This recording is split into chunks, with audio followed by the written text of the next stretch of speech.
ধ্রুপদের ইচ্ছা অর্জুনের সহিত দ্রৌপদীর বিবাহ হয়। সুতরাং যাহাতে অর্জুন ছাড়া আর কেহ দ্রৌপদীকে বিবাহ করিতে না পারে, তিনি তাহার এক আশ্চর্য উপায় স্থির করিলেন। একটা ভয়ঙ্কর ধনুক, তাহাকে কেহই বাঁকাইতে পারে না। সেই ধনুক বাঁকাইয়া তাহাতে গুণ পড়াইতে হইবে।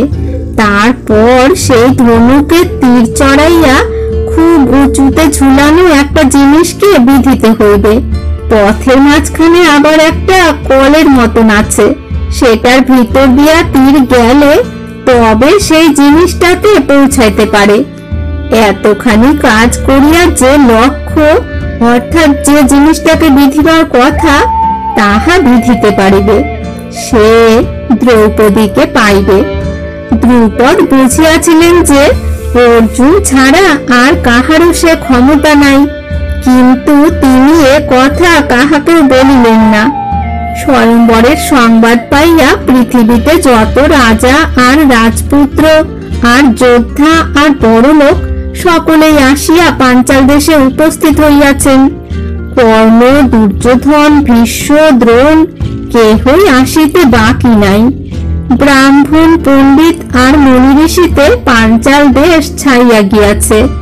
দেবতারা পর্যন্ত না আসিয়া থাকিতে পারেন নাই। স্বয়ংবরের স্থানটি যে কি সুন্দর করিয়া করিয়াছে আর সাজাইয়াছে, তাহা না দেখিলে বলা কঠিন। বড় বড় জমকালো ফটক, কাজ করা উঁচু পাঁচিল, রং বেরঙের ঝালর, নিশান, পর্দা আর চাঁদোয়া, এই সকলের একটা খুব ঘটা মনে করিয়া লও। আর মনে করো ইহার চারিধারে খাল, তাহাতে জল টলটল করিতেছে, পদ্ম ফুল ফুটিয়াছে, হাঁস চড়িতেছে আর লাল মাছ খেলিতেছে। রাজা রাজরার জন্য উঁচু উঁচু জায়গা হইয়াছে, তাহাতে বসিয়া তাহারা ভালো মতে দেখিতে পাইবেন।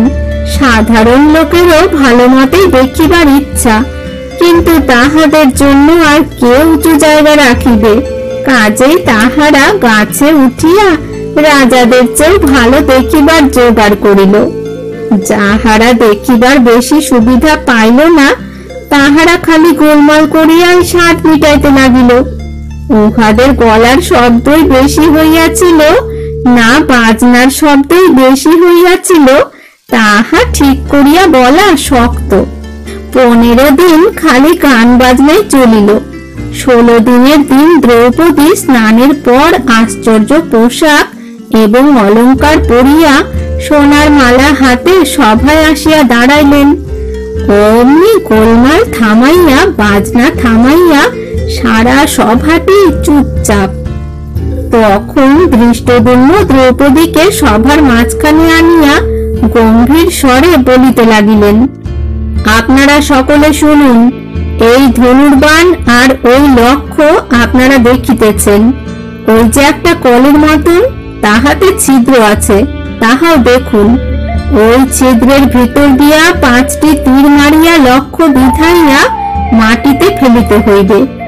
এ কাজ যিনি করিতে পারিবেন, তিনি দ্রৌপদীকে পাইবেন। সভার সকলেই ব্যস্ত হইয়া উঠিলেন। এত রাজরাজরার মধ্যে না জানি কে আজ দ্রৌপদীকে লইয়া যায়। সেই সভায় কৃষ্ণ আর বলরামও উপস্থিত ছিলেন। কৃষ্ণ চারিদিকে চাহিয়া দেখিলেন যে পাণ্ডবেরা 5 ভাই ছদ্মবেশে ব্রাহ্মণদিগের মধ্যে বসিয়া আছেন। ইহাতে যার পর নাই আনন্দিত হইয়া তিনি চুপি চুপি বলরামকে এ কথা জানাইলেন। কিন্তু তাহারা 2 ভাই ভিন্ন কেহই পাণ্ডবদিগকে চিনিতে পারিল না।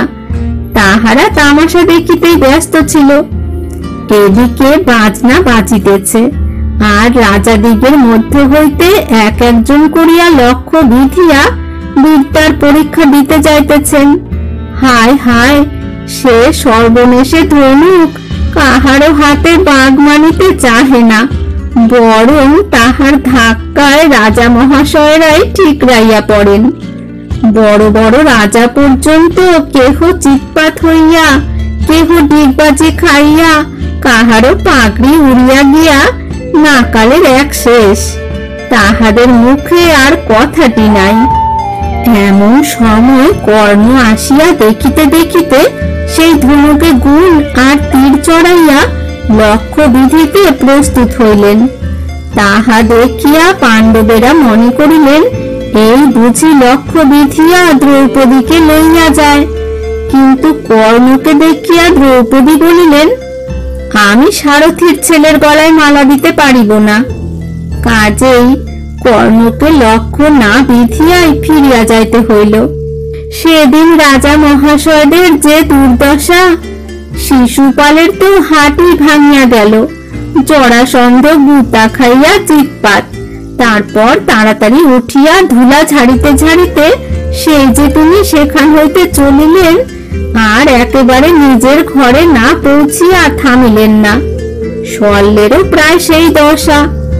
অর্জুন এতক্ষণ চুপ করিয়া বসিয়াছিলেন। রাজা মহাশয়দের দুরবস্থা দেখিয়া এইবার তিনি উঠিয়া দাঁড়াইয়াছেন। অর্জুনকে লক্ষ্য বিধিতে যাইতে দেখিয়া ব্রাহ্মণদিগের আনন্দের আর সীমা পরিসীমা রহিল না। তাহারা তাহাদের বসিবার হরিণের ছাল ঘুরাইয়া চিৎকার আরম্ভ করিলেন। কেহ কেহ যে আবার বিরক্ত না হইলেন এমন নহে। তাহারা বলিলেন, আরে করো কি ঠাকুর, থামো থামো, এ ব্যক্তি দেখিতেছি আমাদের সকলকে অপদস্থ করাইবে। বড় বড় রাজারা যাহা পারিল না, সেটা ইহার না করিলেই নয়। বেচারার মাথা ঘুরিয়া গিয়াছে আর কি। তাহা শুনিয়া আর অনেকে বলিলেন, তোমরা ব্যস্ত হইয়াছ কেন? ইহাকে যাইতে দাও, ব্রাহ্মণে না করিতে পারে এমন কাজ আছে? তিনি কোন মহাপুরুষ হইবেন। দেখিতেছ না ইহার কেমন চেহারা, ওহ গায়ে কি তেজ, কাঁধ কি চওড়া, হাত কি লম্বা। এমন সুন্দর আর একটা মানুষ এখানে খুঁজিয়া বাহির করো দেখি, ইনি নিশ্চয় পারিবেন। তোমরা চুপ করিয়া দেখো, ওই তিনি ধনুকে গুণ চড়াইতেছেন। অর্জুন ধনুকের কাছে একটু থামিয়া ব্রাহ্মণদিগের কথাবার্তা শুনিতেছিলেন। তারপর তিনি দেবতাকে স্মরণ করিয়া ধনুকখানি হাতে লইলেন।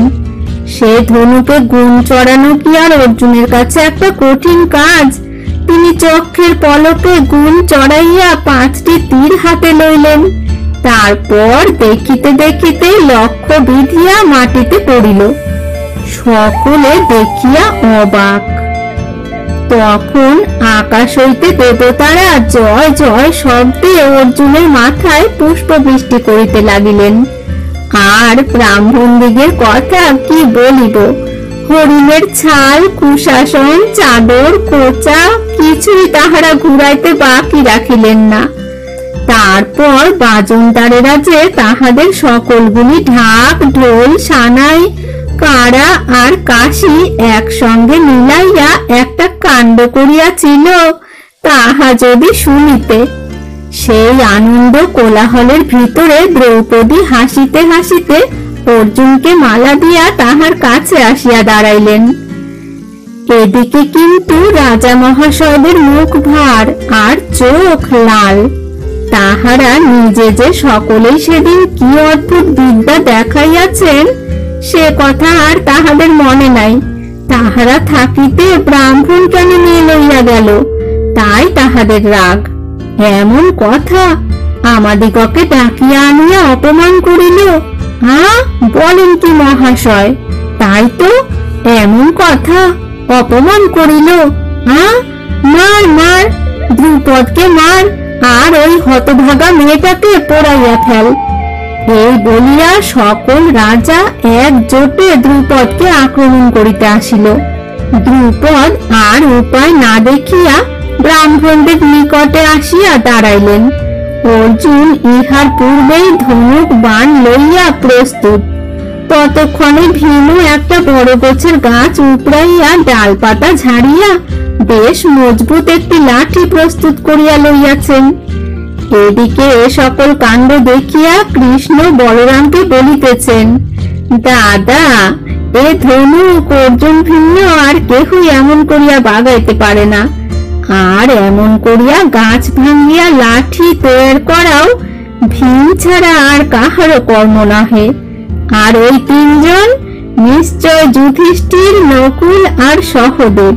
শুনিয়াছিলাম পিসিমা আর পাণ্ডবেরা যতুগৃহ হইতে রক্ষা পাইয়াছেন, এখন দেখিতেছি তাহা সত্য। বলরাম বলিলেন, পিসিমা বাঁচিয়া আছেন শুনিয়া বড়ই সুখী হইলাম।